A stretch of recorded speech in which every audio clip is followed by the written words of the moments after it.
Okay, this is going to be my first shot at a cooking video because everybody always asks me about my breaded chicken and my breaded steak and everything that I bread. I love it. I only use Nino Salvaggio's Italian breadcrumbs because they are kind of like a combination of panko and a finer breadcrumb, and they're seasoned very pungently like I like them. So I'm going to bread.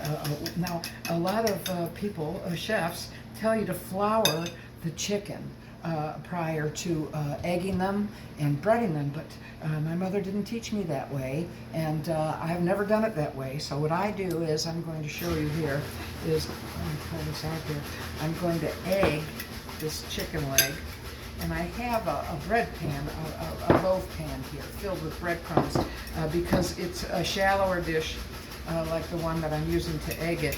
It gets too messy. So I always only egg with my right hand and bread with my left hand, so I don't bread my fingers. The egg goes on, you throw it in there, and you cover it like a dog burying a bone. And then I press all the breadcrumbs. As you can see, I'm squeezing the bread. It's buried, and I'm squeezing the breadcrumbs. It's buried.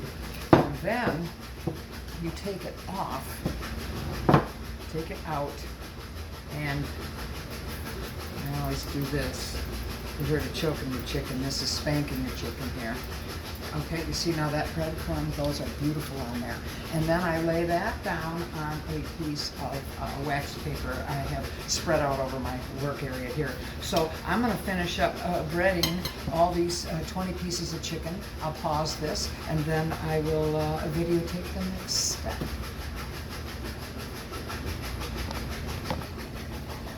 What? Okay, as I'm doing my last two chicken breasts here, egging them and getting them in the breadcrumbs, I wanted to say that it is very important to wash your chicken, rinse it out. I use Amish chicken, which is impeccable. It's just as clean as you could want. No antibiotics, no hormones, all done right.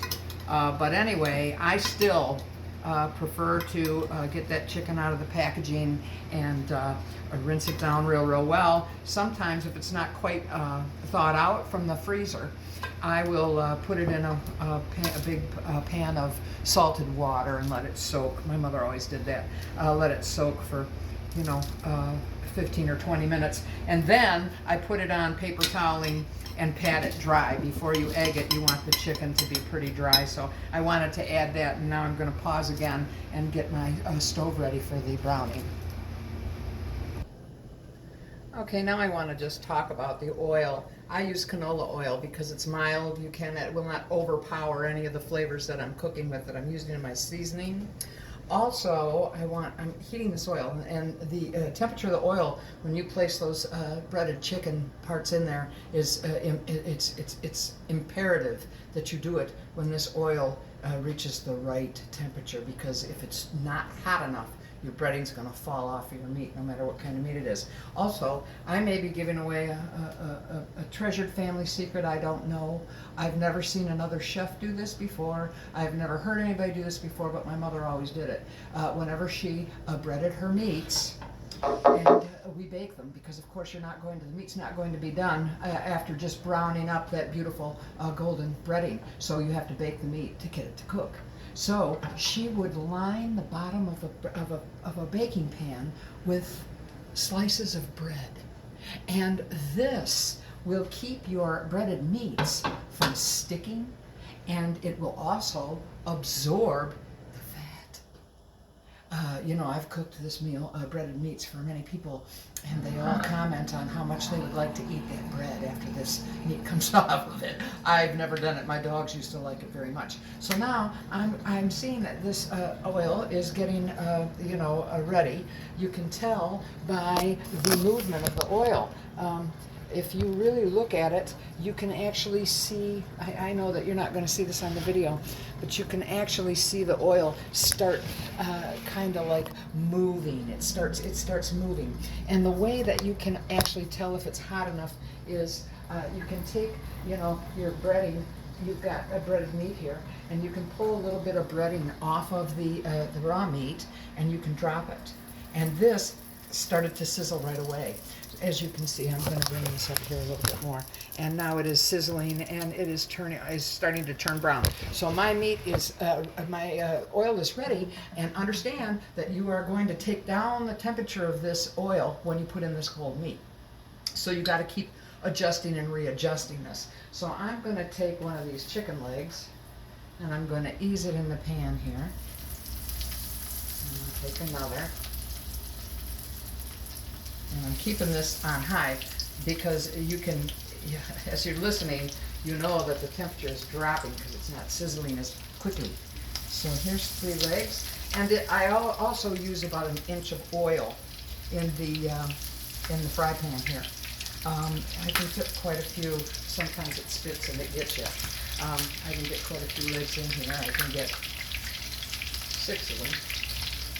Well, I'm cooking about 20 pieces, so. All right, so we're gonna let this cook.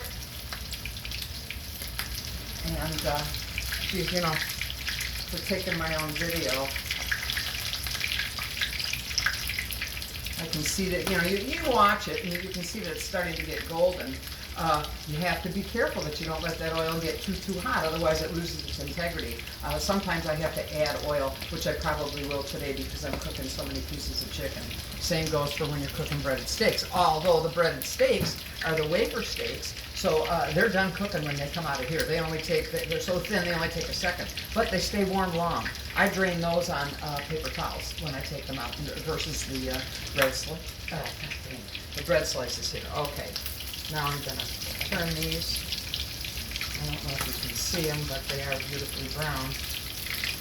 Golden brown. Just need to turn them the one time.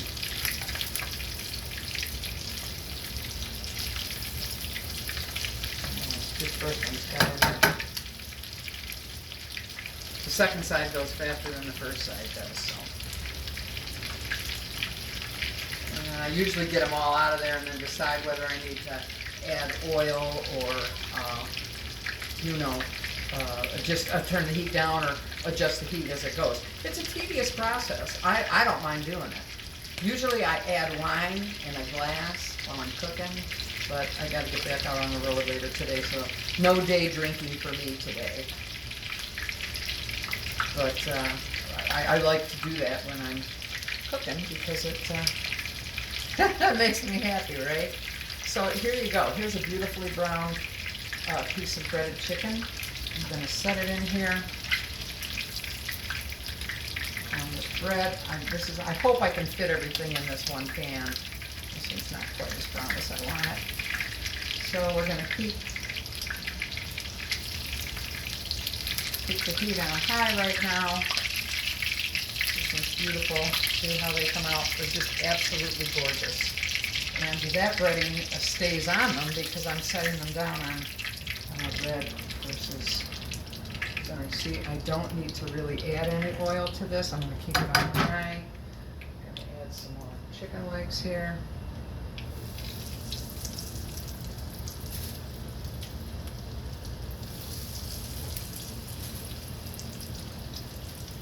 Now the next time I take these out, I'm going to be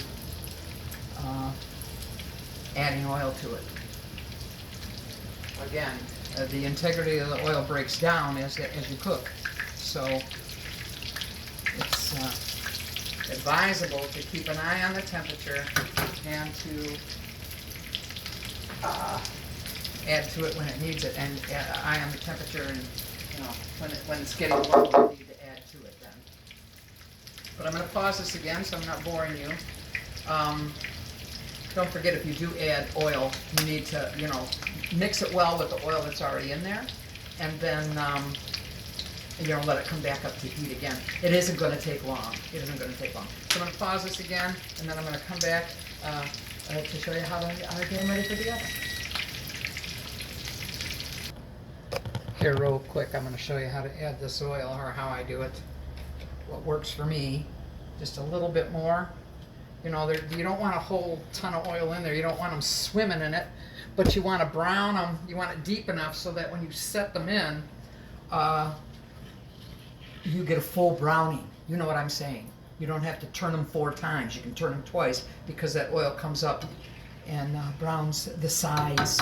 So that's the thing. Now you see I've added the oil. I've still got my gas up here on high, and I've got 5, 6, 7, 8, 9 more pieces of chicken to do. So I'm going to pause again. I think I'm just going to pile these up in here and bake them. I don't want to use 2 pans. I hate it when I have to use 2 pans because they just don't seem to cook the way I like it when I do them like that. So I usually, by the time they cool off, I rearrange them. Also, I'm using a glass baking pan here, and if you're using a metal pan, you can increase the heat. I like them to go slow. These are chicken legs, basically, mostly. I've got 3 nice plump chicken breasts, but these have a bone in them, so you don't want them to be bloody. So I do them at 330 in a glass pan. I would do them at 350 in a metal pan, and I would do them for either one, because the glass pan heats up. It gets hotter than the metal. I usually like to go an hour and 45 minutes on them in the oven, and then I let them set after they're cooked. Well, I'll get to that. I'm going to pause you again. Okay, they're all done. And here is how they look. Those are the chicken breasts on the top of the legs. I didn't want to, like I said, I didn't want to use another pan. And I like to take pick these up a little bit. I like to put a little bit of kosher salt in there. I don't know, the breading doesn't really have any salt in it, but yeah, a little bit of kosher salt on top always kind of adds some, flavor to it. And now, this is another important step. My oven is preheated to 330. I'm going to take the foil, and what we want to do is, you can't do it without the foil because otherwise the chicken's going to dry out. It's going to dry out and it's not going to be good at all. So you are going to take this foil and just crimp it on the ends and leave the sides open for venting. Now, this is going to go in the oven at 3:30. And the time of day right now is 3 p.m. So I'm going to pull these out at probably 4:45, and I'll pull the foil off when I first take them out of the oven, and I'm going to let them rest for approximately 20 minutes with the foil off. If I'm not ready to serve them up, usually I don't serve them until they're 45 minutes out of the oven. But if after 20 minutes, I will put them on the platter that I'm going to serve them on, take them out of the baking dish, put them on, and then cover them with foil again, and they will be just perfect when you sit down to dinner. I'm going to have pierogies with some caramelized onions and some roasted Brussels sprouts tonight with these, with balsamic vinegar. And I will tell you that I will not probably start either one of those side dishes until these come out of the oven, just to give you an idea. So, my grandson came in one time and he said, when I was cooking, and he said, Grandma, he had a pencil and a paper in his hand, and he said, Grandma, will you please, I said, why do you have the pencil and the paper? And he said, well, I want you to tell me the recipe for this, because when you turn invisible, I don't want this to turn invisible too. So now it won't turn invisible, because I told him, well, it's too much to write. You're just going to have to sit here and watch me. And now he won't have to do that. Hopefully this will preserve the instructions, and You know, it may seem like a lot of work, but it's really not. I think all total, well, I think my video here is under 15 minutes long, and I paused it during the most lengthy process, which was the breading. And I think that I was done breading them in 15 minutes, but you know, I've been doing it for years. But this is the way I was taught to do breading. I put this up here. Cheryl, you gave me an idea that how do you do it? And it was just way too much to type, my friend. So I hope you learned something from this video. And I wish I could cook for everybody. I really and truly do. Have a blessed day. Thank you.